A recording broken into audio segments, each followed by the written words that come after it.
loan, the $10,000 ceases to exist. It's magic. And it works, more or less, as long as the economy is growing. Why is economic growth important? Well, because when the banker makes that $10,000 loan, he or she does not at the same time create the extra money to enable you to make the interest payments on that loan. So where does the interest come from? Well, it comes from other people elsewhere in the economy also taking out loans, and then we all do business with each other, we get jobs, we sell stuff, and as long as more people are always taking out more loans, then on average there's enough new money being created so that those interest payments can be made and defaults can be avoided. So in effect, perpetual growth is the collateral for debt, for existing debt. Okay, once again, this more or less worked through the 20th century, and especially it worked up until the 1980s. But in the 1980s, something began to change. Prior to that time, GDP growth and growth in debt were occurring at about the same rate.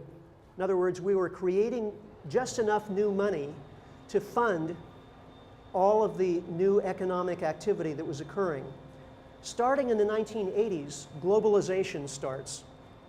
So what happens with globalization? Companies in the US are outsourcing labor primarily to Asia. So American workers are starting to have to compete with low-wage workers in China, India, Vietnam, et cetera, et cetera. So this is putting downward pressure on wages in the US. Wages effectively, hourly wages for US workers effectively stagnate from that point on.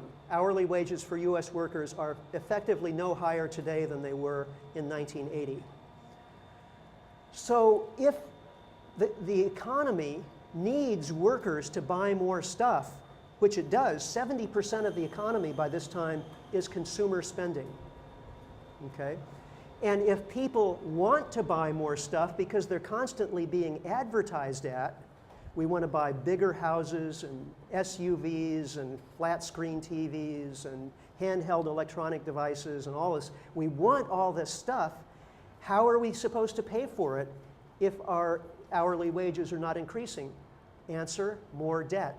So starting in the 1980s, debt increases faster than GDP. Okay? So that is the source of the financialization of the economy. You know, if you go into the bank and take out a loan, that's an obligation for you to repay that loan. But for the banker who's making the loan, that loan is an asset because that asset is going to pay off. It's going to pay a return by way of the interest. So as debt in the economy is increasing for the lenders, this is an increase in assets. So for Wall Street, starting in the 1980s, a giant pool of assets starts to appear. And so the question is how to manage these assets. And new financial instruments are created, mortgage-backed securities, derivatives. All of these are ways of taking this consumer debt and recycling it and leveraging it to the point where today, even though the US economy is only about $50 trillion per year, there are something like $500 trillion worth of derivatives that have been written on that economic activity. So here, that brings us up pretty much to the present, but not quite. Here you can see US total debt, consumer debt, corporate debt, debt within the financial system, and then government debt on top. We make a big deal out of government debt these days, and rightly so. It is an enormous problem. But government debt hasn't grown any faster than debt in these other categories. right? Until 2008. You notice right at the end of the chart, something strange happens. The trajectory changes. What happens there? Well, that's the 2008 financial crisis. And suddenly, debt in the private sector starts to disappear, not because everybody's paying off their loans, but because of defaults.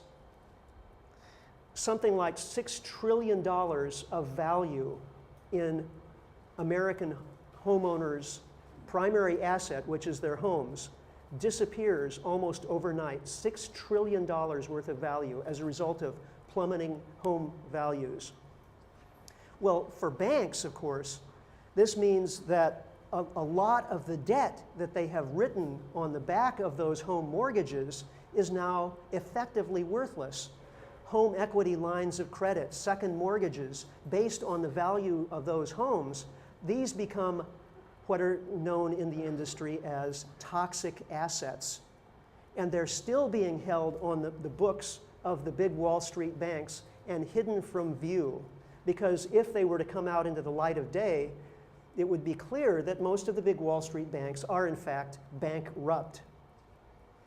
So what's happened since 2008 is that the government and the Federal Reserve, the quasi-private governmental entity that manages our monetary system, the Treasury and the Federal Reserve have attempted to keep the economy working by pumping literally trillions of dollars into it of new debt. So the new debt that's been created since 2008 is almost entirely in the government sector. This is net new debt. And prior to 2008, most of it was in the mortgage sector, and certainly in the private sector. Since 2008, net new debt has been almost entirely on the government side. I mentioned earlier this book that I read back in 1972, Limits to Growth. Well, what was this book anyway? It was an effort by a team of scientists to model the interaction between population growth, depletion of natural resources, and environmental impacts of industrial processes. So, of course, in 1972, they had very primitive computers, very primitive software, and very preliminary kinds of data. Nevertheless, when they did this computer modeling and scenario modeling exercise, the same thing kept coming up again and again, which was a scenario for world economic decline starting sometime in the first 2 decades of the 21st century. Now, of course, they tried to get rid of that result as best they could. They tried changing the input values to double natural resource availability, or to program in government programs to reduce population growth or to reduce environmental pollution. When they did these things, they were able to push industrial decline out by a decade or two. But the same fundamental result kept coming up again and again and again. Now, is it possible that the world debt crisis that we're seeing, not just in this country, but now exploding around the rest of the world, also in Greece and Ireland and Portugal and Italy, and now even in China, is related to this scenario exercise that was done 40 years ago? Well, I would argue yes.